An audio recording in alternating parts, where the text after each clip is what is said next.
vanoggend is nou een van die bietjie anders oggende.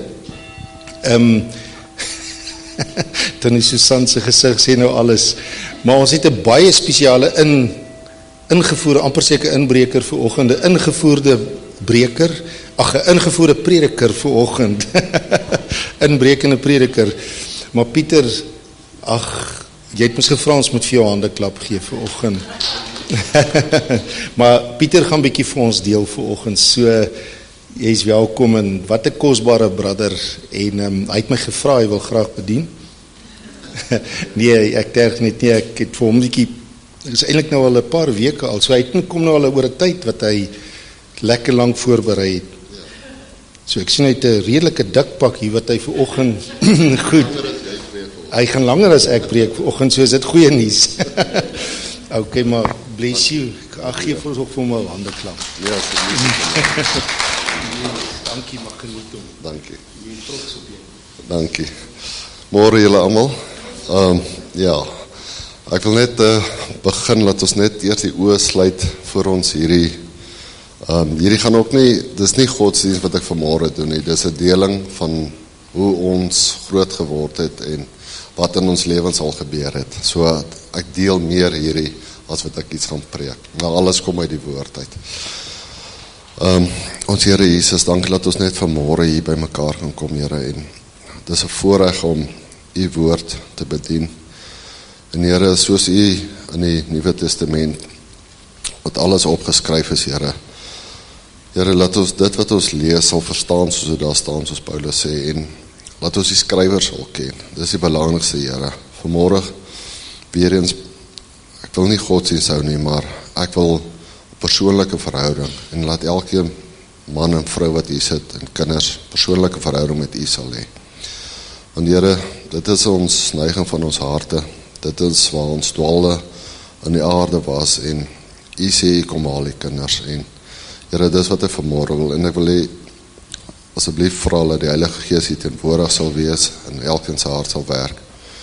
En dit wat ons vanmôre ons gedagtes, Here, vat my heel weg, dat die Heilige Gees sal spreek hierso. En Here, u sê, laat ons, die veg is nie teen die lewe nie, maar dis in 'n geestesoorlog, Here. En dit is wat ons vanmôre wil draai, breek, dinge wat in ons lewens is, en laat ons u eerste maak en ons oor rig op u. Here, en ek vra ook dat ons gedagtes, dit wat die duiwel wil indring, dit sal vasbind en weghou, sodat ons die woord heilig kan hoor, laat die Heilige Gees dit in ons harte openbaar, sodat ons die persoonlik nog beter kan ken. Here, en ek bid vir die bewaring, laat die engele sal stuur om ons op te pas, die 4 hoeke, en laat ons vandag net, soos hulle sê, vis eet, maar die vis eet en die grate sal uitspoeg, Here. Dankie vir die liefde, en gaan met ons in hierdie uur, wat u ten volle teenwoordig sal wees by elkeen van ons. Amen. Alright, nee, baie welkom almal. As ek bietjie op my senuwees raak, kyk maar net weg, dan sal ek weer kan konsentreer. Nee, vanmôre wil ek vir julle 'n bietjie, dis iets wat vir my gehelp het, en ek wil ook net bynoem, dis vandag die 12de Julie. Laas jaar, die 15de Julie, het ek omkeer in my lewe gemaak, en my hart vir die Here gegee. En dit was nie maar net nie, dit was as gevolg van, ek het gedwaal in die lewe, ek het nie die regte pad geloop nie, ek het gedink ek was reg, ek het die wêreld so goed nagejaag, geld en beroemdheid, en ek wil alles op myself doen, en ja, en even in ons huwelike dinge nie gewerk nie, want die Here was nie so teenwoordig nie, dankie my vrou was heeltyd by hom, en op haar knie, en dis hoekom gebeure ook help. Jy weet, laat my altyd dink aan Moses, dit het om 80 jaar gevat, voor hy eers eintlik met God gepraat het, en die mense gaan uitlei het. So dis 'n lang tyd, myne is 47, so ek is halfpad. Maar ja, so vanmôre, en Marie, ek wil jou ook dankie sê, want sy het vir Irene ondersteun en vir ons 'n boekie gegee, wat ons baie gehelp het, so ek waardeer. En dis maar hoe die Gees werk, hoe ons mekaar moet ondersteun, want As ons nie met mekaar gaan praat nie, dan dink elke ou jy is op jou eie, dit is hoe dit is hoe dit voel, maar dit is nie. So, vanmôre se ding gaan oor die gees van verwerping. Nou ja, daar is nou baie goed as 'n mens nou in die woord lees. So, vir my is dit, ek stoei baie met ek praat baie met die Heilige Gees, want waar kom my openbaring vandaan? Dit moet deur hom kom.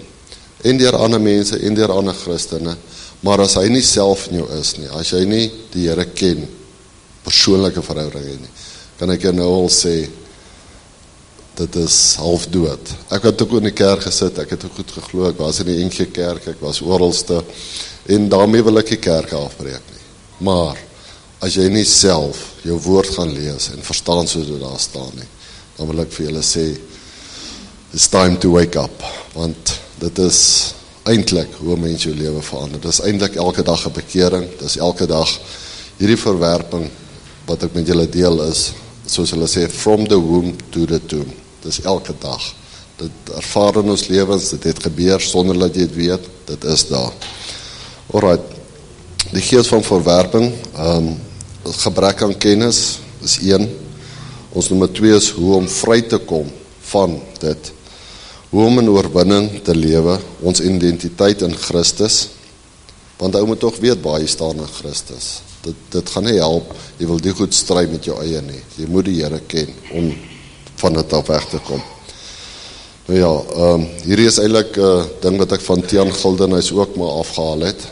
Hierdie het my baie gehelp om goed weg te vat, wat my geplaat. So, nou, hy skryf, nie hy nie, in die woord staan, dat as ons 2 Korintiërs 1 vers 13 lees, dan staan ons lees of ook verstaan nie, en ek hoop dat julle dit ook tot die einde toe sal verstaan. Nou ja, wat hy sê is, dit wat ons gaan lees in die woord, gaan ons lees en verstaan net soos dit daar staan. Ek hoef nie vir julle te verduidelik wat daar staan nie, want weer eens, Christus in ons, dan weet ons. Alright, hierdie wat ek lees, dit vir die Heilige Gees aan my openbaar. Elke ou is anders te hê. En dan, die tweede gedeelte is, gaan oor Matteus, is waar die Fariseërs goed, om ook draai, vasvra het en goed. En wat hy vir hulle toe nou sê, is in Matteus 22 vers 29 sê, toe antwoord Jesus en sê vir hulle, julle dwaal, omdat julle die skrifte nie ken nie, en ook nie die krag van God nie.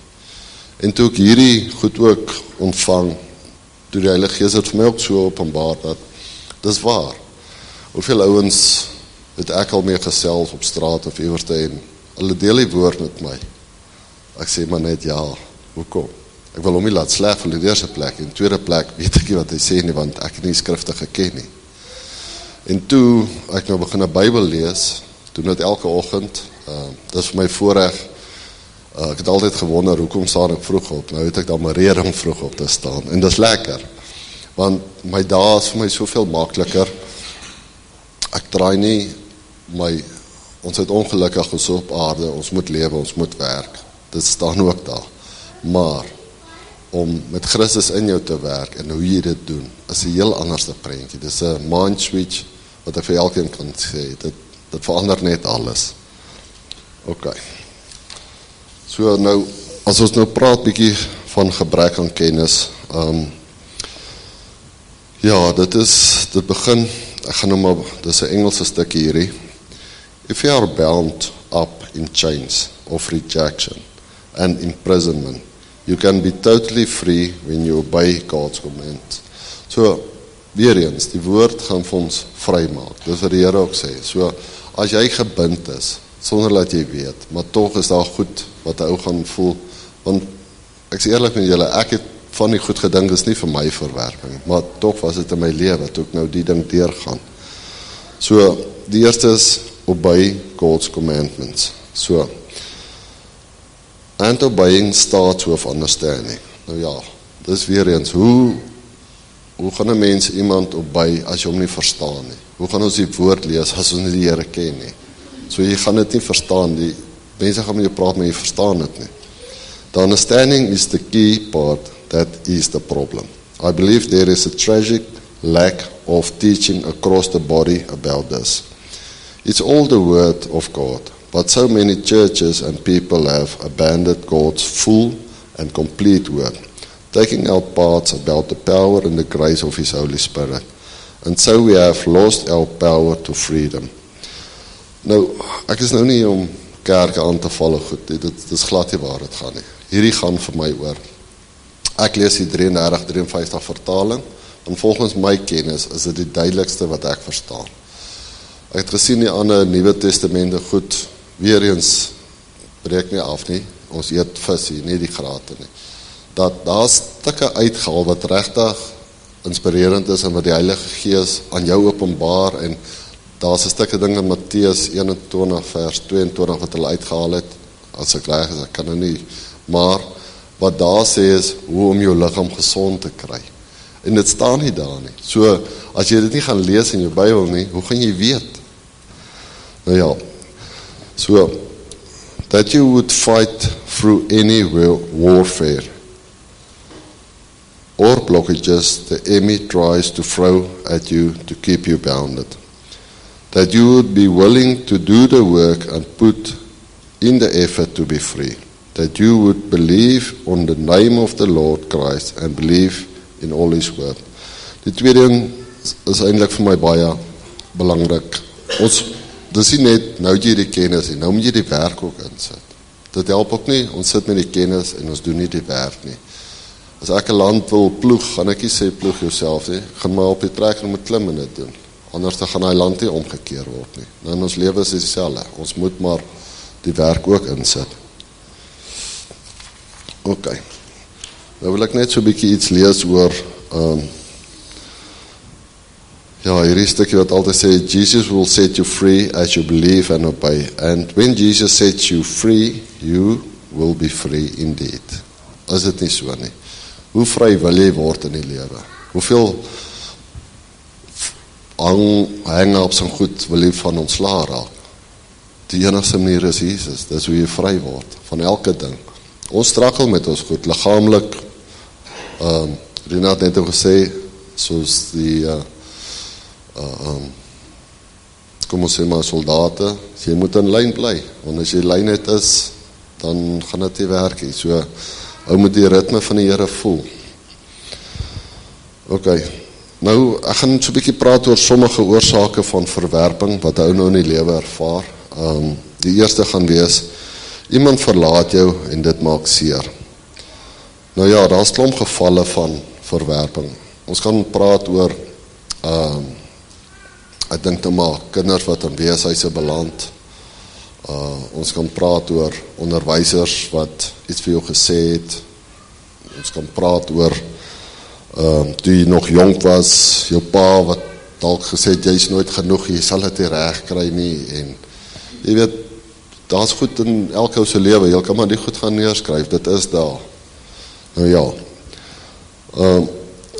en dan, jy weet, vriende, vriendskap wat uit mekaar uitgaan, en dan verstaan jy nie, hoekom hou mense nie van my nie, en jy voel verwerp, of jy stap dalk in die kerk in, en jy wonder, ja, die pastoor het my nou nie gegroet vandag nie, het hy nou nie tyd vir my nie, klein dingetjies, en dis 'n leuen van die duiwel, nou voel jy verwerp, want hoekom groet die ou my nou nie, maar hy in sy omstandighede, is hy dalk besig met die ou, of, so daar is goed wat ou moet verstaan, dat is nie altyd die waarheid nie, selfs, kom ons praat oor kinders, ek dink, ek het dit nie verstaan toe ek jong was nie, maar kinders kan baie keer goed sê, en dit hang mos nou maar af van wat hulle huis hulle kom, en hoe hulle groot, en want wat doen kinders, doen wat die ouers doen, en ja, jy kan, dis kom ek altyd die woord van hou, jy kan dan kies, wil ek so wees, of wil ek anders te wees, jy weet, as ons praat oor hierdie goed ook, dan lig het baie uit, dat daar is altyd twee goed in die Bybel, dis God en dis die duiwel, daar is nie 'n ander middel ou nie, net soos, as jy praat, daar is lig en daar is donker, so So die hele tyd is daar twee verskille, en dan kom daai woord altyd kies dan. Wil jy die lewe kies? Jy sal beter, wat is daai teksvers wat al sê, kies dan die lewe nie die dood nie? Nou, dit is iets wat vir my ook geopenbaar het. Ek wil nou kies. Wil ek nou nog so lewe, in my ou lewe, wil ek hierdie verwerping aantrek? Is dit vir my nodig om so te voel? Moet ek as iemand nou my ignoreer vandag, dink ek, ag ja, hierdie is nou nie lus vir my nie, so nou voel ek klaar verwerp. Wat 'n leuen is, dit is nie waar nie.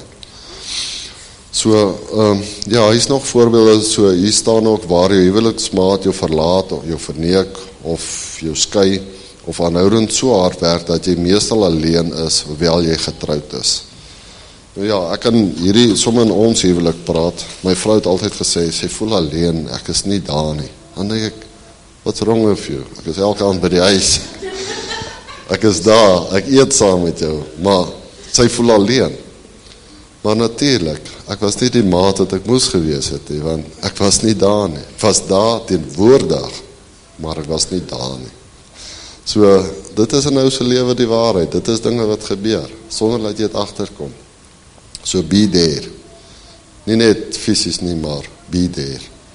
Hoor hulle harte uit, hulle moet jou hoor, want het is die maat wat vir jou gegee is, en dit is hoe ook nommer 1, Jesus in jou huwelik moet stel. Sonder dit, wil ek vir julle sê, is nag.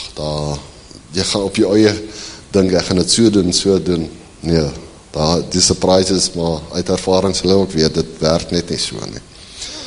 Ja, kom ons praat oor onderwysers, ek gaan nie sê, ek dink daar is regtig goeie mense, maar dit is maar voorbeelde hierdie, dit is nie gedruk of wys op niemand nie, maar my sangjuffrou het vir my gesê, jy moet nie eers die driehoekie speel in die orkest nie, want my ritme so uit, ek klop eers in 'n voordeur nie. So, nou, ja, sang glad nie, ek het maar gelukkig in 'n huwelik getrou wat lief is vir sing, en hulle sing baie mooi, so dit is my goed genoeg.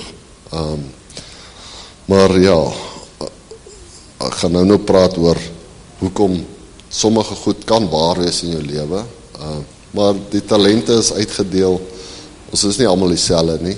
Irene sê altyd, een hou is 'n B, en 'n C, en 'n G gegee, en die ander hou in die alfabet is 'n Y, en 'n W, en 'n Z gegee. So, dis ons verskil, maar tog, saam, maak ons alfabet vol. Alright, so die enemy het nog 'n ding wat hy teen ons gebruik. Hy sê, the problem is simply because we take our eyes off Jesus to lick our wounds. Nou ja, nou is die wonde daar, en wat doen ons nou elke keer as daar wond is? Ons gaan lek om. Ons kry nie die sors van die wond nie. So ons hou maar gesond, môre kom maar aanhou, weer met 'n storie, nog 'n sny, nuwe wondjie, begin jy maar weer lek. So, when that happens, when your wound is not submitted to Jesus and healed quickly by the Holy Spirit, the enemy comes and presents lies to us, trying to get us to believe them. So unhealed wounds open a door to enemy. Why? Because they hurt so much that we focus on them instead of keeping our eyes on Jesus. Nou, dit wat die skrywer nou hier sê, hoe gaan ons nou die wonde gesond kry? Hoe gaan ons die seer en nie verwerp moet voel nie? Hy sê hierso, ons dink aan ons seer, ons stop oor ons seer, ons raak kwaad oor ons seer, en daardeur gee ons dit krag. So, elke keer wat jy dink en top daaroor, dan gee nou die wond krag, nee. En nou praat ons oor die seer, en ons dink aan ons seer, en ons stop aan ons seer, en ons raak nog meer kwaad oor ons seer. En daardeur fokus ons heeltyd op die seer, en gee dit al hoe meer krag in ons lewens. En deur ons seer vir Jesus te gee, enkel en alleen op hom te fokus, en hom te vra om ons te help, deel hiermee. So, weer eens, ons draai dit op ons eie doen, nou seer gekry, hierdie ou maak nou so en so, bogger rond, ek het nie tyd vir hom nie, wil niks met hom te doen nie, want elke keer in sy teenwoordigheid, dan is die wonde oop. In plaas daarvan, soos die woord sê, gaan bid vir jou vyand, as jy moet vir hom eintlik nou die voorbeeld wees. Kyk, jy maak my seer, jy kan dit vir hom noem ook, dis hoekom ek verwerp voel of alleen voel. So, name the person en sê, Here, hierdie ou, as ek elke keer oor my pad kom, is dit en dit. En ek wil julle sê, ek het 'n jaarsondervinding in Christendom, dit werk. Mense, ek wil nie sê wat my seer gemaak het, of, dis net, ek gaan sommer 'n simpel voorbeeld gebruik. By ons is 'n bootjie gewerk lank, en toe raak haar beeste weg, hy in die plaas, boy het beeste gesteel, en ons het hom weggejaag, en ons het gesukkel om boys te kry, en die boy, wat saam met hom in die ding was, is dood verongeluk, of het verongeluk, hy is dood, met 'n motorfiets, daar naby. Sonder dat ek hoef te doen om hom aan te gee, ook al steel my goed of kwaad te raak. Die Here het vergeet dit vir die Here. Hy is die regverdige, hy is die judgment. Ek kan ons almal judge, elke dag dink ek. Maar kom ons gee dit oor. Dit is deel van ons later af van verwerping. Want dit is hoe jy gaan voel, as jy heeltyd die goed dra. Ok. So, op die einde van die dag, belangrikste is, maar ons moet Jesus deel maak van alles. So, en as jy nou deure oopmaak, soos hy nou sê, so ons maak onsself oop vir Satan en sy gees van verwerping. En ja, daar sal ander geeste ook, ou moet regtig die geestesdimensie verstaan om hierdie te verstaan. Ek wil dit op jou sê, want die woord is baie van die Heilige Gees en ander gees. Die Here het, en selfs as soets oor jou kom, Matteus 11 vers 28 en 30 sê, die Here sê dit nou reguit hier vir ons. Kom na my toe, almal wat vermoeid en belas is, en ek sal julle rus gee. Neem my juk op julle en leer van my. So die Here sê leer van my. Jy moet hom ken. As jy hom nie ken nie, sorry, dit gaan nie werk nie. Want my, hy sê, leer van my, want ek is sagmoedig en nederig van hart, en julle sal rus vind vir julle siele, want my juk is sag en my las is lig. En ek dink almal ken hierdie stukkie. Nou weer eens, hoekom wil jy goed dra? Daar's 'n dingetjie wat ek ook altyd kyk van, die ou sê sy vriend is ateïs en hy, there's no God, there's no Jesus, hy ervaar dit nie, hy voel dit nie, en toe vra die vriend van my, hoekom glo jy in God en Jesus? Wat is jou rede? Hoe sien jy dit? Wat maak jy? Toe sê net vir hom een ding, hy sê, as jy in 'n brandende gebou is, en daar staan 'n brandweerman na buite, gaan jy vir hom sê, skop op die deur, kom help my, of gaan jy maar brand? Nou, hoeveel te meer, kan ons nie net na Jesus toe gaan en sê, asseblief, ek wil nie meer in hierdie brandende gebou wees nie, help my, maak my vry. Dis presies wat hy doen.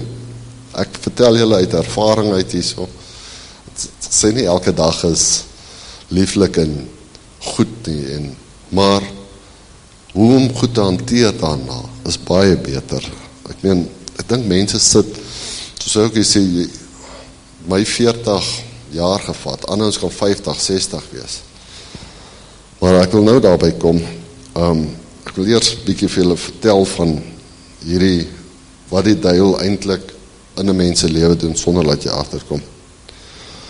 Hulle sê hierso, kyk mooi, dat Jesus sy juk sag, en sy las is lig. As iets in jou lewe, dis moeilik en swaar op jou druk, kan jy weet, dit is aanvalle van die duiwel en nie Jesus nie, want die Here is lewe, hy is nie dood nie, dis hoekom hy sê, kies my. So, en dit is waar daai ding in jou kop op kan kom, en jy kan dadelik skei, want die Heilige Gees sê, hy skei dit, sy swaard het 2 punte, so hy sny dit af, jy moet net gaan, dit is die groot werk is gaan. Die geeste van verlating en van verwerping lieg vir jou. So dis leuns wat in jou kop opkom. Jy moet weet as iets bad is, it's not of Jesus. Hy sal dit nie doen nie. Hy is hier om ons te red daarvan, om skoon en vry te maak. So, hierdie geeste van Satan wag nie altyd dat 'n mens op jou geestelike hoogtepunt is voordat hulle ons aanval nie. Inteendeel, Hulle hou aan om jou te probeer aftrek deur gedagtes oor jou seer en verlating in jou kop te plaas. Weereens, hy vat jou terug.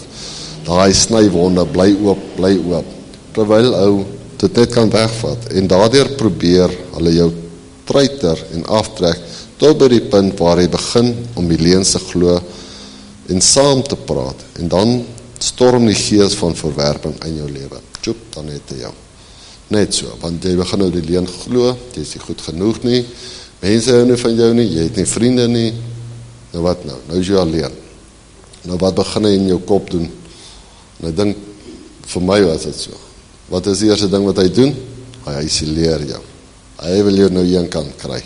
Hy wil nou hê die goed in jou kop maal, totdat jy glo, nee, ja, as ek in die groepie staan, dan voel ek nie welkom nie, of as ek met die mense praat, jy voel uit. Is dit nie?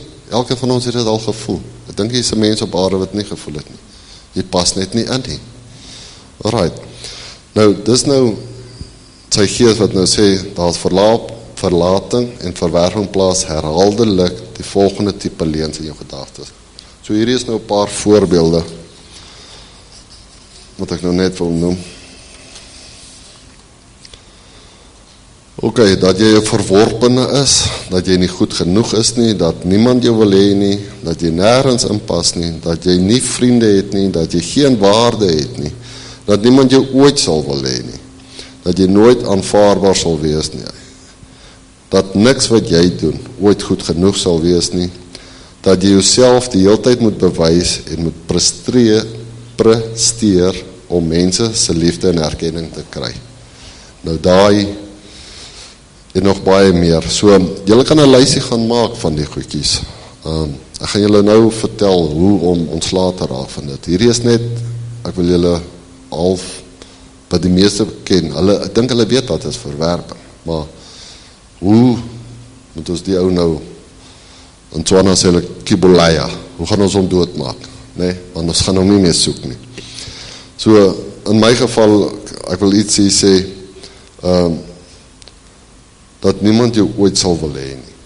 Ek dink dit is 'n ding wat my nogal getref het. Wie wil my nou hê? Waar is ek nou goed genoeg?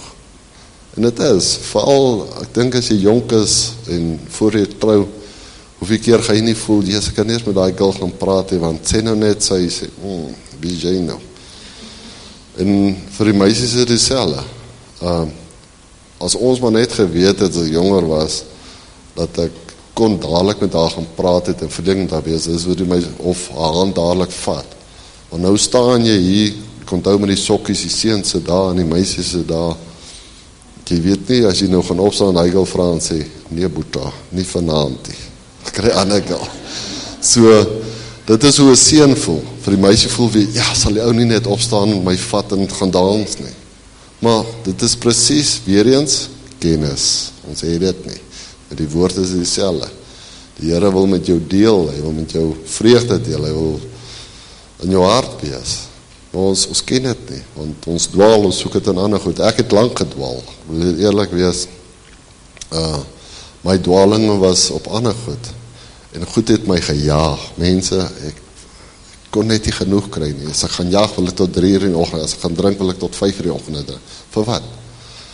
Want dit het my gejaag, en toe ek die Here leer ken, toe is ek rustig, toe verander alles, want ek dink as ek niks is meer belangriker as U, o Heer, niks, en wat is niks? Niks is niks, so dit is wat die Here vir ons sê, so.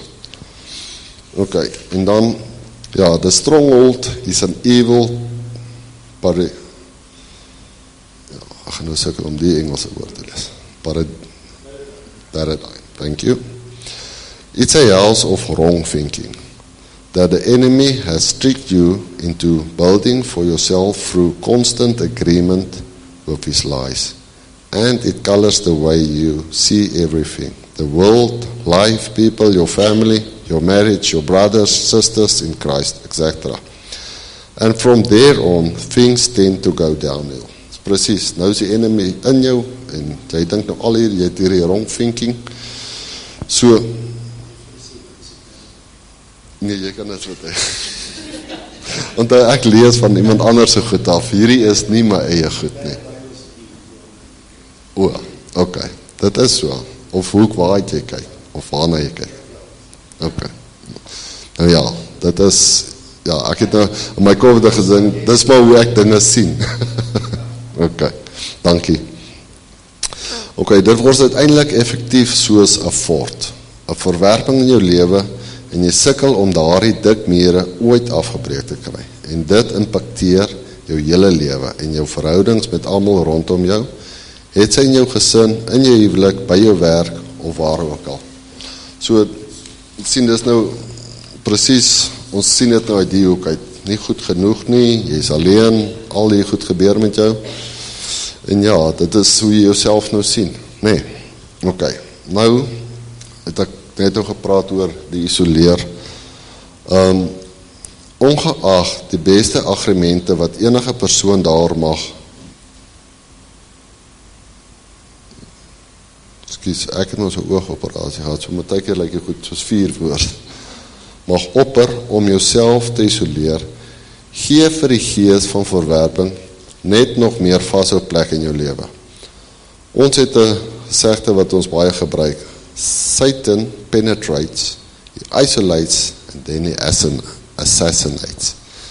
Dit is presies wat hy doen. Hy is nou lekker in, jy is alleen, jy sit daar so, I'm not good enough, nie vriende nie, nie pelle nie, so, wat, nou gaan jy verder, nou sê jy vir jouself, nie eers God wil my hê nie, nie eers die Here wil my hê nie, dit is wat jy oordink, dit is wat die duiwel vir jou sê, jy is nou a nobody, niks, niemand like jou nie, so, hoekom wil jy lewe, ek was daar, dink baie, nie baie nie, maar 'n paar was al daar, hoekom wil ek nou lewe, waarvoor lewe ek, wat doen ek, en dit het my lewe ook, ons amper op einde, word dit, want you don't feel appreciated, nee, en hoe gaan ons dit verander, hoe gaan ons goed oor onsself voel, hoe gaan ons die leen, wat vir jou jare gesê is, dit is maar hoe dit is die wêreld, ons is in die wêreld, ons is nie van die wêreld nie, dis hoekom hierdie so belangrik is om, gaan nou praat oor die identiteit te kry in Christus.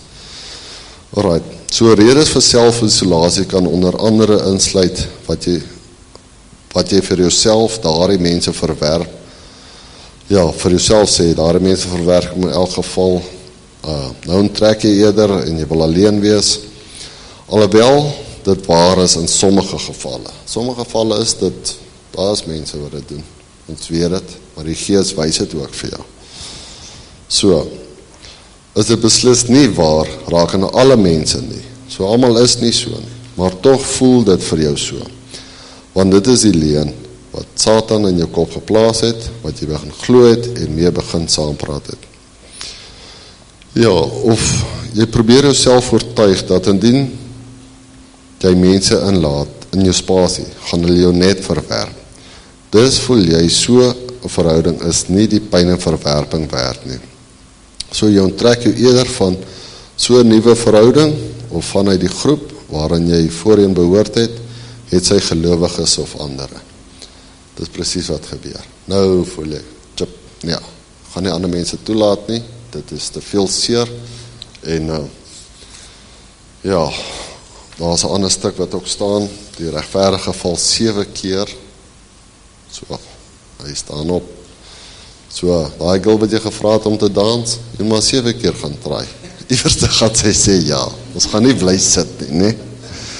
Ja, ok, soos ek net gesê het, nou glo jy al, God het jou ook verwerp, jy voel, ok, nee, hier sit ek nou alleen, niemand is lief vir my nie, dink as tieners het ons almal dit geglo, niemand hou van my, niemand verstaan my nie, dit is presies waar het gaan, want julle hoor nie wat ek sê nie, ok, nou, daarteenoor lees ons, nou gaan ons die waarde woorde lees, wat die Here van ons dink, en hoe hy oor ons voel, nee, dit is in Jesaja 49 vers 14 en 15, jy kan dit gerus gaan lees hierna, maar Sion sê, die Here het my verlaat, nou, soos het hy ook altyd sê, Here, Yahweh, dit is jou asem, dit is God self, nee.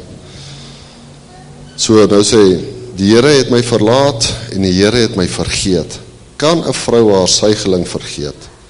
dat sy haar nie ontferm oor die seun van haar skoot nie. Of skoon hulle, of sou vergeet. Nogtans sal ek jou nie vergeet nie. So wat sê die Here? Al gooi hom makend weg. Al word jy die swart skaap, soos baie van ons was in die families of is, al gebeur dit met jou. Die Here gooi jou nooit weg nie. Hy sê dit, die woord sê dit, nie ek nie. Dit staan in Jesaja. Alright. So hier sien ons dat die Here self, as jou moeders haar pasgebore babietjie vergeet, nogtans sal hy ons nie vergeet nie. Moet dus nie verder daardie leuen glo wat sê dat selfs God jou sal verwerp nie. Kom wil ons dit dan glo? Nie as die Here dit sê nie. Okay. Punt 3 is, jy wil nie mense toelaat om deel in iets wat jou naam die hart lê nie, na in die hart lê nie, ekskuus. Die Here het jou dalk geseën met talente, of mooi te sing, of mooi te skilder, of gitaar te slaan, of pottebakker, maar jy steek het weg, en jy wil nie hê dat mense moet hoor hoe jy sing, of vir die mense hoe skilderye wys, of hoe jy musiek speel nie. Nou, weer eens is 'n bang ding in jou, nee. Gaan hulle vir my lag, as ek nou vanmôre voorstaan, ek is nie ou wat, ek kon nooit voor mense praat, ek kan my vrou vra, ek het bloedrooi geraak, meer as Moses gehakel, en al my woorde vergeet. So, dit is weer eens, dit is 'n genade wat die Here my gee, want hoe nader in jou beweeg, hoe meer glo jy, soos die Heilige Gees sê, jy is soos 'n lamp op 'n berg. Jy wil gesien word, nie deur mense nie. Jy wil hê die Here moet jou sien. Jy wil uitstaan. Want as jy vir hom is, dan is jy nie teen hom nie. Dit is presies wat hy wil hê. So, hierdie vesting van verwerping is dan ook maar dinge wat in ons gebeur. Nou wil jy nie jou musiek en jou gawes wat jy ontvang het eintlik, wat jy kan doen vir die Here, jy wil dit nou nie doen nie. Want hoekom?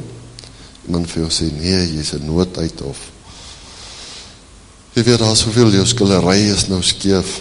Dit is mense se opinies. Die Here het jou geskilder. Die Here het jou musiek in jou hart gegee.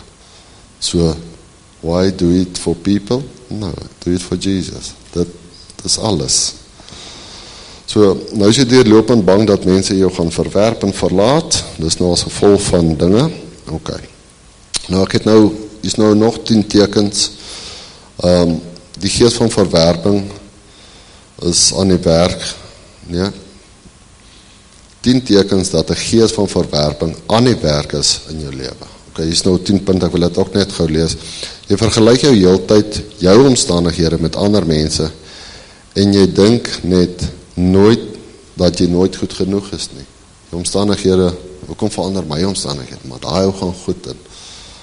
Ons het al daaroor ook gepraat, dat die een nou, hy is nie eers vir die Here, hy ken nie die Here, maar hy is katryk, en hy ry nuwe karre. Dit is bygons, dit is nie belangrik nie. Weer eens. Nou wil die duiwel vir jou sê, ja, jy werk jou lewe lang, maar jy bly arm. So wat? Ek sê altyd vir myself, kalgebore sal kal doodgaan. Ek gaan niks saamvat nie. Bring, hier waar ek lewe ek, moet ek vir die Here lewe. Dis wat hy wil hê ons moet doen. Okay, en jy voel dat jy uitgemis het op geleenthede wat jy in jou lewe gehad het, en nou is dit alles te laat. Hierdie nommer 2 slaat vir my solid. Dit is 'n kopskieter hierdie, want nou voel ek 47 jaar, hoe lank het ek nog om te lewe? Ek kon al dit gedoen het. Ek kon al vroeër vir die Here gewerk. Ek kon al vroeër kon die Here my gebruik het. Maar God se tyd, dis my berusting, is sy tyd. Niemand anders te gaan vir my sê, verander, doen dit nie. Kan nie. Net persoonlike verhouding met die Here kan dit doen. En hy sê, ons gaan nou lees, dit is nooit te laat nie. Nou wat is nooit? Nooit is nooit. Ek kan nie vir jou sê, ek gaan nooit weer met jou praat nie. Het werk nie so nie. Maar as ek sê, ek gaan nooit weer terug gaan na die ou lewe toe nie. Keuse, nooit. Dan moet jy daar staan. Alright. Nou, jy sê ook ja, geen bemoediging wat enige iemand vir jou gee, is ooit genoeg, om jou te oortuig van wat jou waarde is nie. So niemand kan vir jou sê hoeveel waarde is regtig in jou, nee. En jy voel verwerp indien jy nie gegroet word of herken word met mense in leierskap bokant jou nie. Dis nou maar weer eens 'n simpel dingetjie. Jy was altyd net besig en dink, ja, ek moes door, wil nou my groet vandag nie. Gaan nou nie weer kerk toe kom nie. Verwerping, vir wat? Simpel man. Dis doen mos dit nie. OK. En dan, jy soek, hier is nou maar, soos hulle sê, jy moet weet, dit is klein goedjies van wat jy kan herken wat in jou is. Dit is daar, in ons almal. Nou, punt 5 sê, jy soek aanhoudend die erkenning van andere en jy probeer heeltyd people please. Ook 'n groot ding. Party mense voel nie goed genoeg, so hy moet nou heeltyd net die beste wees. Praat met my dogter daaroor ook. Die middelste, kleinste, enigste, kleinste een. Amper sê die middelste een, daar is nog een. Nou ja, sy wil net die beste wees, sy wil die beste in netbal, die beste, toe sê ek net vir, you are good enough. Ek gaan haar nie druk vir 100% en 80 en dit wat sy vir my gee, ons het haar afgebid, my vrou het meestal, maar ek is bly sy het, want nou het ons sal het nou maar sê, 'n prestreerderkie. Nou, baie dankbaar vir haar, en ja, maar weer eens, nee, so, jy soek erkenning, jy wil graag hê mense met jou raak sien, jy wil bo staan, en jy neem maklik aanstoot en voel gou skaam oor enige dissipline of regstellende wat jy moet maak. Jy probeer die hele tyd om jouself te bewys in die publiek. Jy voel of jy aan die buitekant is en nie werklik deel is tydens interaksies met ander mense nie. Jy dink heimlik, jy kan iets baie beter doen as jy huidige leier, indien jy in die geleentheid sou kry. Skien is ook maar 'n ding wat ou voel met tyd keer, jy kan beter as daai ou doen, goed, maar ek dink by altyd, jy klim net in sy skoene. Dis nie, jy dink jy kan beter doen, maar jy is nog nie daar nie. Neil het eendag vir ons 'n goeie ding gesê, en hy bid hier laat, hy sê hy was so opgewonde, en hy was so vol van die gees, en hy het opgestaan, en ek dink hy sê, hy was 22, 23, en hy had is in die ou manne bid hier gehad, en goed, maar hy sê hy is vol van hier, niks gaan hom keer vandag nie, hy wil praat, en hy wil dinge doen, en toe hy nou klaar is, toe sê die oom vir hom, jong, jy sal nog stoei met die lewe, dis nou lekker, maar later word jy uiteindelik, soos wat jy moet wees, die risierdeeg geweeg, dan sal jy weet, wie is die Here. So, ja, ok, punt 10 sê, as jy glo, niemand verstaan jou nie, ja, en of dit wat jy deurgaan nie, dus weer eens, ja, ek dink baie van ons was ook al daar, val as ou tiener is, en jy weet nog nie goed nie, maar as gebrek aan kennis, niemand verstaan my nie, ek is nou so alleen, toch het elkeen van ons al die paadjie gestap, ons wil net nie luister nie, ons wil net nie herken nie, so hierdie verwerping moet ons begin herken, laat ons dit het in ons, so dat ons dit kan breek. Nou punt 2 is die lekkerste punt, hoe om vry te kom daarvan, want nou wonder almal, hoe raak ek nou ontslaaf van die goedjies, en hoe deel ek met dit, want dit is toch goed, wat seer maak, dis wondjies wat ons weer gaan lek. Nou sê, dit begin altyd by 'n punt van herkenning, so nou moet ons herken, hierdie goed is in my, ek moet deel met dit, dit is goed wat pla, dit is goed wat seer maak, ok, nou om te herken, dat ek 'n probleem het, veral in die lig, nie in die donker nie, van alles, wat ek reeds onder punt 1 hierbo bespreek het, want voordat ek dit nie herken nie, kan ek nie daarvan loskom nie, so nou moet ons dit herken, die goed is daar, en natuurlijk, wie sal wil keer, dat het bars, dat ek bereid sal wees, om te herken, dat ek met die verwerping in my lewe sit, die duiwel en sy demone, hy sal dit herken, hy weet, jy sukkel met dit, so, if this teaching about abandonment and reduction resonates with you, and you know already that these two evil forces are tormenting your life, the first step to getting free is this. Make a list of every person who has ever abandoned you or rejected you. Every person, seriously. Don't leave even one person off your list that you think of. Pray and ask Holy Spirit to show you all the people you need to write down. Dead or alive, you might have only one person in your list, or your list could be pages long. When I made my own list years ago, my list was pages long. Okay, nou, hierdie skrywer wil nou hê, ou moet 'n lys gaan maak en sê, wat is die dinge, wie het jou seer gemaak, waar kom jy verwerping dan, hoekom ervaar jy dit elke keer, elke klein dingetjie, dan maak hy oop, dan sit weer daar. So nou moet ons deal met dit, né? Nou, ja, ou doen nou dit, en dan sê hy, it is simple. You forgive all the people you have ever abandoned you or rejected you in your whole life, one at a time. Forgive, forgive, forgive. Nou, ek wil vir julle sê, ek het ook gedink, verwerping. Ek wil nie verwerp nie, ek is eerlik met julle. Ek voel dalk alleen, ek het nie gebede is verwerping nie, kom die kennis weer in. Ek het gevoel, as moet ek in groepe, nee wat, die mense wil nie hoor wat ek sê nie, so ek ervaar verwerping. As kind het ek geen verwerping ervaar nie, maar, is goed, goeie wat jy nie eers dink, wat ek vir my kinders sê, hulle ervaar verwerping, maar dit is nie eers, jy dit nie eers bedoel nie. Weer eens, leens, hoe gaan ons die leen keer, hoe gaan ons die waarheid weet? Ok. Wat hy ook sê is, ou moet deur alles gaan, so skryf elke ou dingetjie neer, wat jy al gevoel het, jy voel verwerp, elke ding, die Gees sal dit vir jou oopmaak. Ek sê jou, as jy begin skryf, ek het al agtergekom, as ek Bybelstudie doen, en ek lees dit my Bybel, ek kry dit nie so in my kop, as wat ek gaan skryf, alright, hier sê die Here dit, hier sê die Here, want dan, selfs met hierdie, dis hoe jy dit van ontslae raak, en jy vergewe daai, dis so simpel, ou moet dit net gaan doen, weer eens, kan nie net sê, en ons praat daaroor, jy gaan doen dit by die huis, ek wil julle sê, as jy wil free wees, you will be free indeed, dit verander alles, dit verander jou oogpunte, hoe jy die wêreld sien, hoe mense jou gaan sien, dit is regtig 'n game changer hierdie, ok,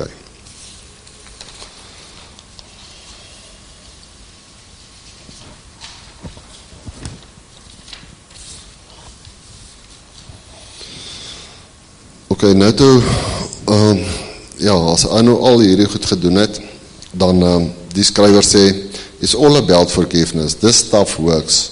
So dis 'n ou wat dit gaan toets het, dit het gewerk. Hy deel met mense wat dit ervaring goed, en dan sê, I've seen it work time and time again, over and over, because the gospel is simple. He whom the Son sets free is free indeed. Yes, toe hierdie woorde weer opkom, toe besef ek net, ek is so vry van baie dinge, wat ek nie eens besef het ek is nie, ek is vry. Goed wat my gepla het, dit pla regtig nie eens meer nie, want hoekom? Ek het 'n persoonlike verhouding met die Here nou, hy lei my, hy vertel my, goed in die wêreld gaan ons almal omkrap, daar gaan goed gebeur, ons almal weet dit, maar hoe deel ons met dit?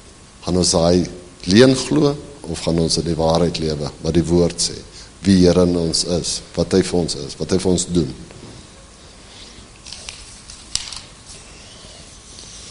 Ok, wanneer ek dit so volledig gedoen het, is die volgende stap om te leer, om te ontvang, van die Heilige Gees. Hier kom die change nou, né? Jy het nou alles neergeskryf, jy het gebid, jy is skoon, jy is vry daarvan, nou sê jy so.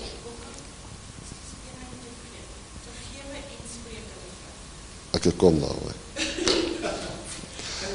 Dankie. Klaar, forgive. Ja. So, wanneer ek dit so volledig gedoen het, is die volgende stap om te leer, om te ontvang van die Heilige Gees. Want juis omdat baie mense glo, dat hulle nie waardig is om lief te mag ontvang nie. Omdat hulle deur almal verwerp is, en 'n vesting van verwerping in hulle lewens het, weet hulle ook nie hoe om die Heilige Gees te ontvang. Right, hier is dit nou. Nou moet ons die Heilige Gees ontvang. Nee. Hoeveel keer sê die woord nie in die Nuwe Testament, hoe ontvang ons die Heilige Gees? Baie mense min weet dit. Ek wil nie eers praat van, ek was in die APK, ek was in NG, ek was in Dorpskerke, Joepstil, praat nie oor die Heilige Gees nie. Andre het ook al gedeel, hoeveel jaar was hy daar? Niemand verstaan die Heilige Gees nie, mense. En die woord praat baie daaroor. So, die Gees is daar. Ons sien, en jy gaan nie die goed verstaan as jy hom nie het nie, ek beloof julle. Ek het dit nie verstaan nie. Gedog, ons praat maar net, totdat ek dit gaan ondersoek, vra, Here openbaar, toe gebeur hierdie dinge. Wat kan 'n mens van hom ontvang?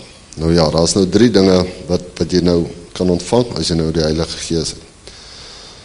Die eerste is, ontvang sy troos, want Jesus het gesê, die Heilige Gees is 'n trooster, in Johannes 16, vers 7 en 8. So, wat is die Heilige Gees eerste? Hy is 'n trooster, né? Nou, al jou seer kry goed, wat doen die Here? Die Heilige Gees, hy troos jou.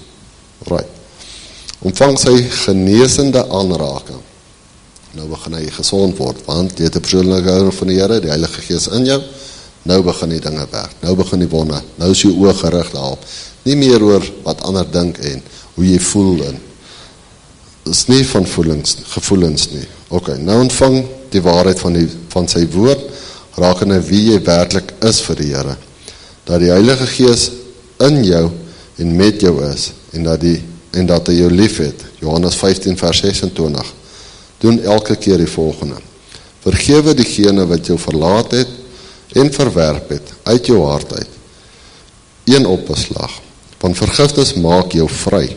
Dit beteken nie dat jy deur vergewe bedoel dat jy ander persone reg was en jy was verkeerd nie. Nee, vergifnis gaan daaroor dat die Here jou en my wil vry hê van die laste wat verlating, verwerping, onvergifnis, bitterheid in ons lewens veroorsaak het.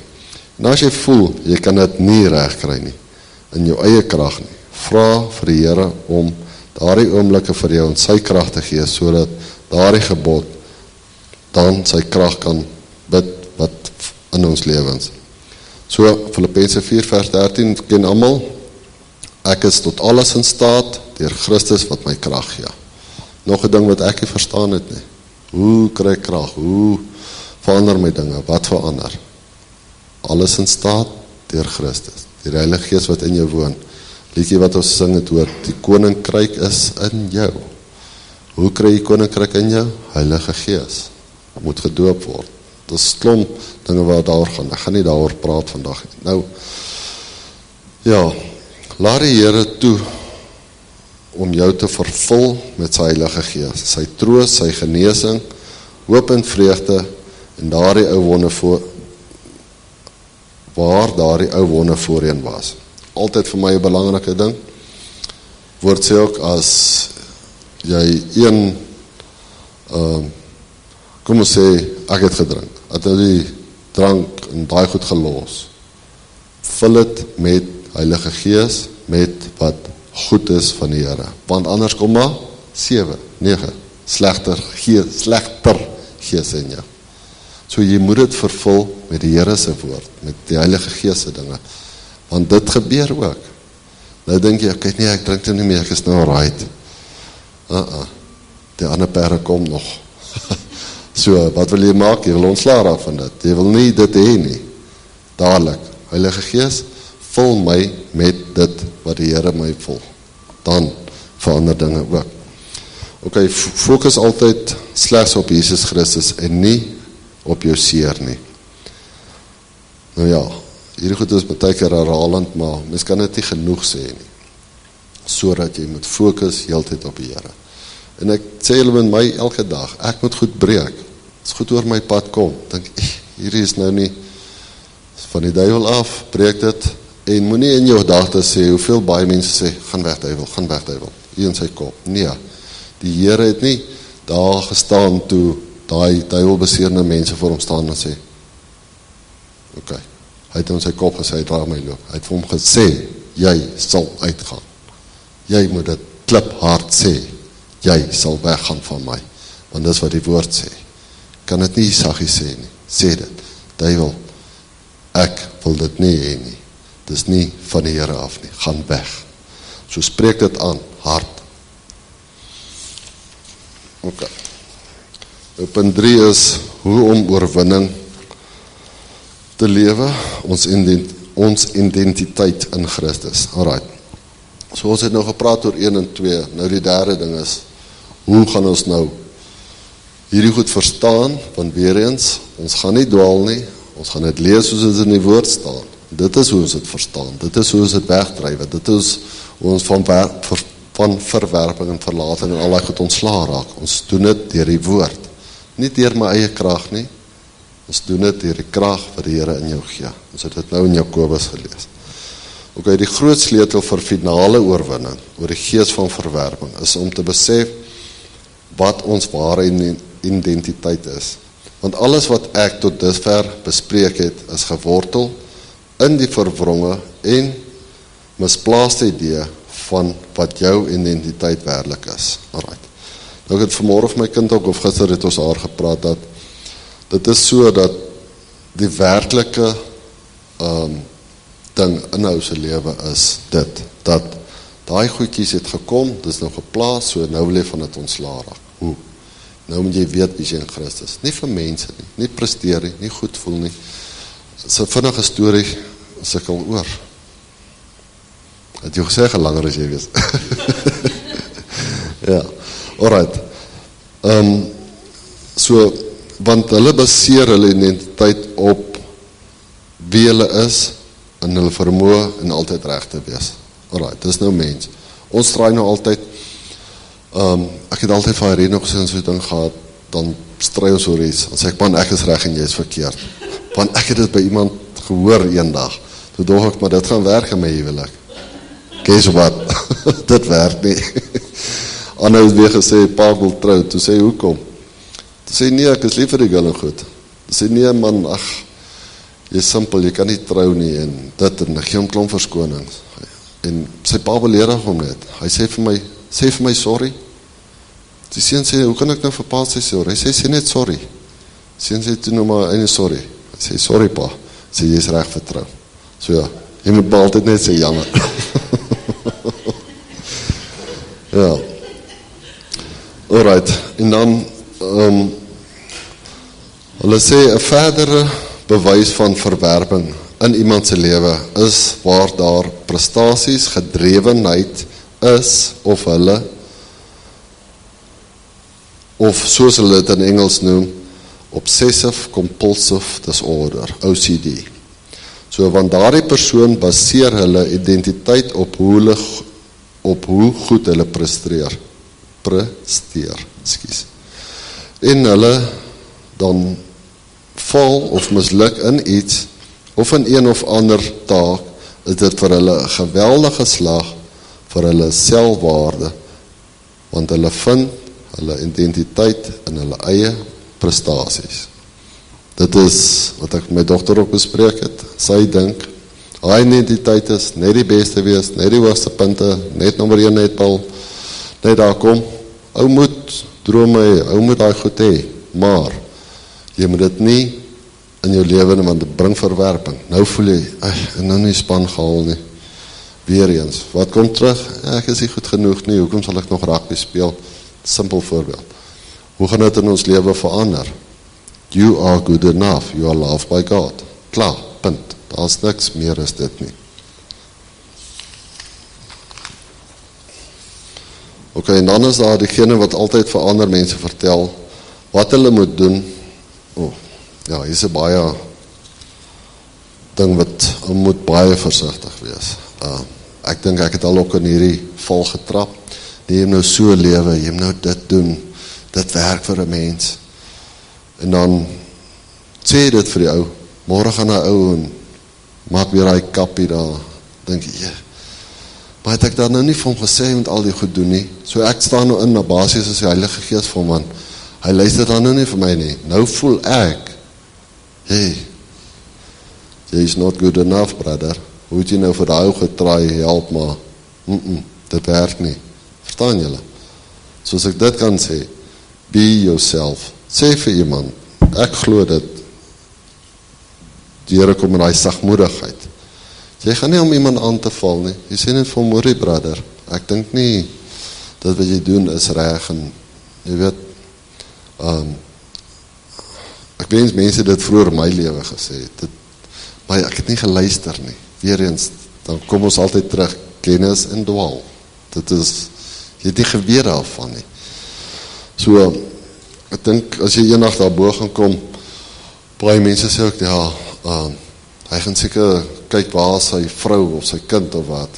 Ek sê julle, ek hardloop reg na die Here toe as ek daar kom. Ek wil van niemand niks weet nie, ek wil van hom iets weet. Want dis die ou waantoe ek moet wees. So kyk ons op aarde, ons is lief vir mekaar, ons doen goed vir mekaar. Maar daai persoonlike verhouding, ek wil vir julle sê, dit is iets om te hê. As jy dit in jou hart het, en ek dink baie van julle voel dit, maar dit voel met 'n keer of jy 4 op dood gaan, hè. Ek is nou, soos ek sê, 15 Julie, 'n jaar. En ja, in die begin het hy seker hoog gebrand, en hy dwaal, hy gaan weer af, of nie dwaal, hy raak flouer. En dan kom jy soos woensdagoggend het ek 'n belewenis gehad, ek wil vir julle liedjie net vanaf speel, ek gaan nie julle ding speel nie, maar dit het my nou weer bemoedig, dit het my nou weer opgetel. Ok. So, en dan moet ons nou weet, ek wil nou net die gedeeltes net gou lees, wat God oor ons dink, ek kan nie al hierdie goed doen nie. My vrou het my gewaarsku en sê, het gaan te lang wees, toe dink ek, nee man, ek sal vandag praat. Maar nou ja, hierdie ander goed is nou maar net voorbeelde. Ok. So, ja, weer eens, as ons nou praat oor wat Jesus en God van jou dink, Psalm 27 vers 10 sê, want my vader en my moeder het my verlaat, maar die Here sal my aanneem. So, you're never alone. Al dink jy, maar mense gooi jou weg, you're never. En persoonlike verhouding, weet jy, Here, ek is altyd daar. So moet ek baie keer vir haar gesê, hoe kan jy alleen voel jy dan die Here? Maar tog is ons gemeenskap, ons liggaam, ons moet dit doen. Dit is wat ons moet deel met mekaar. Want hoe anders dan gaan jy die goed verstaan? As jy nie weet wat is die ander se pyne nie. En dis kom daai weer eens oor die, ek wil net vandag dit ook oor die liefde sê, dat die groot ding van verwerping is vergewe jouself. Heel eerste. Voor jy ander mense, skryf jou naam 100 keer op hy lys, sê, ek vergewe my. Dis nie te laat nie. Daar is 'n stuk wat in Lukas, nou onthou, 7 vers 62 wat sê, moenie jou hand aan die ploeg slaan en terugkyk nie. Nie altyd terugkyk nie. Die pad is nou vorentoe. Dis kom die Here ook sê, is nooit te laat nie. Want vir God is niks onmoontlik nie. Vir ons is goed om, maar vir hom is niks. En jy moet die goed glo, mense, dit werk. Ok.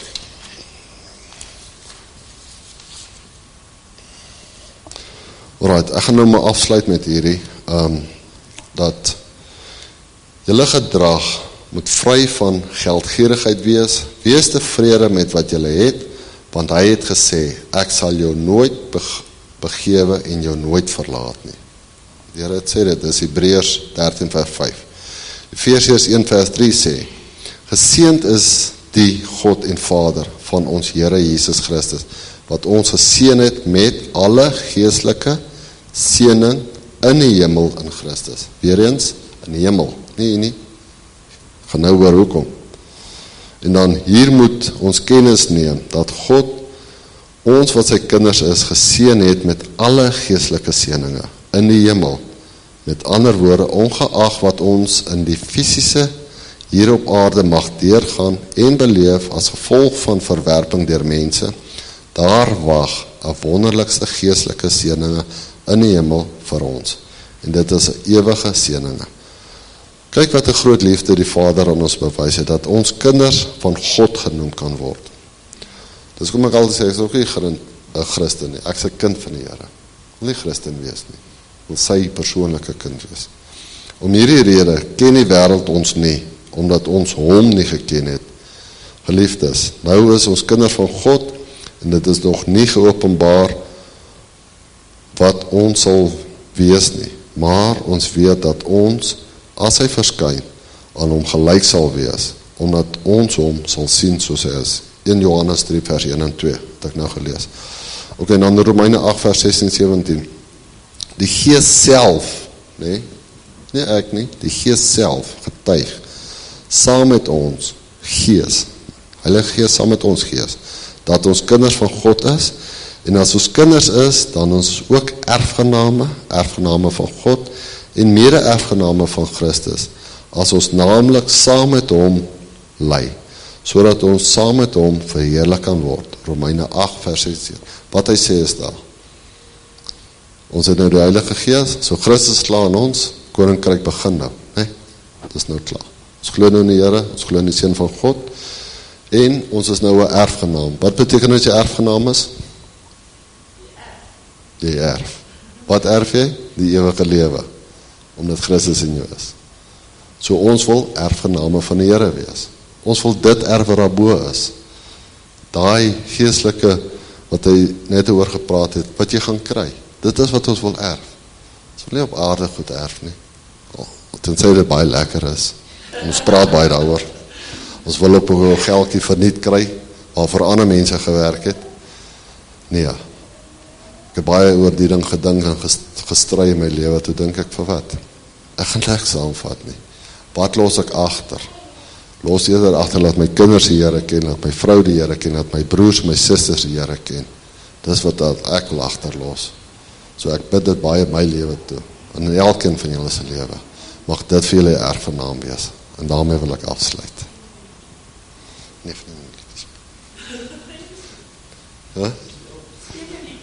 Alright, ek wil net ek wil net graag vir julle, hierdie het nou hierdie week oor my pad gekom, en dit het my nogal, baie bemoedig. Want elke keer as 'n ou so moedeloos is en moeg is, dan luister ek nou na die liedjie. So, ek gaan nie julle ding speel nie, maar geniet hom.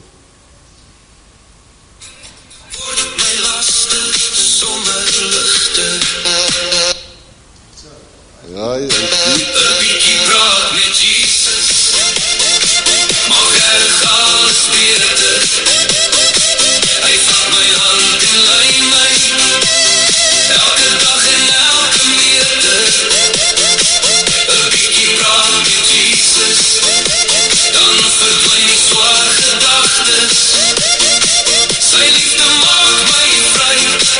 En sy vrede vul my hart.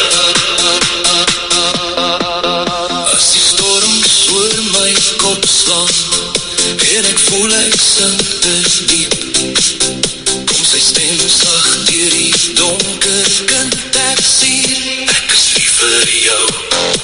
Hy gee my krag om weer te staan. Hy gee my hoop om deur te gaan.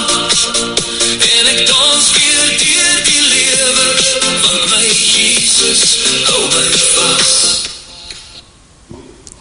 Ja, daar het lekker beat. Etienne sê volgende Sondag gaan hulle hom vir ons speel. Ja, nee, ek wil net afsluit. Toe ek die liedjie hoor, toe besef ek net, wat sê? Praat met Jesus. Lees jou Bybel. Doen dit. En as jy daai goed in lyn kry, prys die Here, gee hom asseblief al die eer vir elke ding in ons lewens. Dis wat ek graag wil doen. Dis wat vandag ook vir my beteken, dat hy die eer moet kry. Hy is die geneesheer, Heilige Gees is die trooster. So as jy seer het, jy wil praat daaroor, Etienne sê, is heel week beskikbaar, vroeg van 6 tot 6, so jy is meer as welkom. Ok, nee, baie dankie. Is daar een wat wil afsluit, wat voel in sy hart, hy wil... Nee, asseblief, alle Here en Here. Wil jy afsluit, Ben? Ja. Nee, sê iets, dan sluit daar. Okay. Nee, maar kom ons gee hom gou 'n hande klap toe. En Pieter het gesê, hy gaan vir ons 2 dinge gee. Hy gaan vir ons daai song aanstuur, dan gaan ons dit op die groep sit, né? Daai song. Maar wat hy nie gesê het nie, is dis hy wat daar sing. Nee, ek bedoel is hy wat sy kop skud, toes die pitte wat so swing. Nee, ek joke niet, maar hy gaan vir ons die notas ook stuur, nee. Ek wil net gou voor Ben vir ons afsluit. Dankie. En net sê ouens, ek wil nou nie nog 'n halfuur praat nie, relax, maar ek wil net sê, onthou, verwerping is die oudste pyn van, onthou Lucifer het, dis waar het begin het. En hy projekteer dit na die mens toe, en hy wil hê die mens moet hy wil hê die mens moet op 'n manier reageer, en dit is om jouself te bewys, om hoogmoedig te voel, en sê, I'm worth it. Dis mos wat al die advertensies sê. Stem nie saam, dit is mos die gang van die lewe, maar wat sê God? En wat is die tema, wat is God se antwoord? Nommer 1 is die kruis, en dit wat Pieter, ek wil dit net weer eens highlight, is kies om mense te vergewe. Ek weet dit mag, vir ons as mens, klink Jessie 'n lys van elke mens, of elke boslys, of whatever geliefdes, dit is nie 'n ding wat jy in een dag doen nie, stem nie saam, dit is 'n ongoing ding, die Here kom, en hy herinner ons aan mense wat ons seer gemaak het, en daai mens, partykeer myself, wat my seer gemaak het, maar dit is 'n lifestyle of forgiveness, want vergifnis is basic Christianity. Dis die kruis is waar my lewe begin, ek lê my regte neer. Nou, ek wil net gou 'n stelling maak, om te sê, ek het eendag 'n vrou gehoor 'n ding sê, en die vrou bedien by 'n plek, ekskuus, ek moet nou net so waar daai blinker, daai BMW, soos ja, maar in elk geval, maar die vrou deel baie op dieselfde trant, en 'n ou kom na haar toe, en hy sê vir haar, jy weet nie wat ek deurgegaan het nie. En, dis moes altyd, weet jy, het jy al die uitdrukking al gehoor? Ek is die enigste ene met die wêreld wat al deur pyn gegaan het, asof niemand anders nie, maar in elk geval, en hy sê vir, jy het nie die goedes al beleef, wat ek beleef het nie. Sy vra vir hom soos wat, hy sê vir, was jy al verslaaf aan pornografie? Sy sê, nee. Sy sê, die ou vrou vir, was jy al verslaaf aan drank? Sy sê, nee. Sy sê, die ou sê, was jy al gehoek in drugs? Sy antwoord, nee. Hy sê vir haar, sien jy is nie deur wat ek is nie. Sy sê vir hom, weet jy wat, ek is deur baie erger goed as jy. Sy sê wat? Sy sê, ek was verslaaf aan myself. Die grootste verlossing wat in my lewe moet plaasvind, is om te sterf vir myself. En dis die moeilikste om van vry te kom. En daarom is die enigste remedie vandag wat ek wil endorse, so kragtig wat Pieter vandag gesê het, die vryste plek om te wees van verwerping is Galasiërs 2 vers 20 wat sê, ek is met Christus gekruisig, ek leef nie meer nie. En wat ek nou in die vlees lewe ek deur die geloof in die Seun van God, wat vir my lief gehad het en homself vir my oorgegee het. Nou geliefdes, as ek by daai punt gekom het, wat ek nie meer vir myself leef nie, is dit vir my maklik om te vergewe. Maar as ek nog ek in 'n teenargument is en ek wil myself laat geld, is dit moeilik om mense te kan vergewe. Dan is dit werk. En sy las, dankie Pieter, sy las is lig en sy juk is sag. En as ons by daai punt is dit maklik om te vergewe. Yes, dankie, ekskuus. Oh, soos ek, yes, dankie, vergewe my skulde, dankie Dani. Hoor jy wat, die basic gebed wat die Here Jesus ons geleer het is, ek vergewe my want ek vergewe ander. Amen. So, dankie Dani. En Dani het nou vir my 'n kosbare ding gesê van stof is in die lewe, dit sal altyd daar wees. Geliefdes, daar's nie 'n dag in die lewe waar daar nie stof is nie, stem jy saam? En daar's nie 'n dag in die lewe waar daar nie sonde en verwerping is nie. It's 'n ongoing ding. En al wat moet gebeur is, ons moet, vergewe my vir die verskriklike stelling wat ek nou maak, en dit is, ons moet vrek. Hoor ons, want as ek dood is vir myself, is dit die plek waar Christus deur my leef. Amen. Wil jy vir ons iets lees? Nee, ek sommer net Onse Vader. Oh, beautiful. Ja. Yes. Dankie. Ekskuus, ek moet net sit. Hierso. Onse Vader wat in die hemel is, laat U naam geheilig word, laat U koninkryk kom, laat U wil geskied, soos in die hemel, net so ook op die aarde. Gee ons vandag ons daaglikse brood, en vergeef ons skulde, soos ons skuldenaars vergewe, en lei ons nie in versoeking nie, maar verlos ons van die bose, want aan U behoort die koninkryk, en die krag, en die heerlikheid, tot in ewigheid. Amen.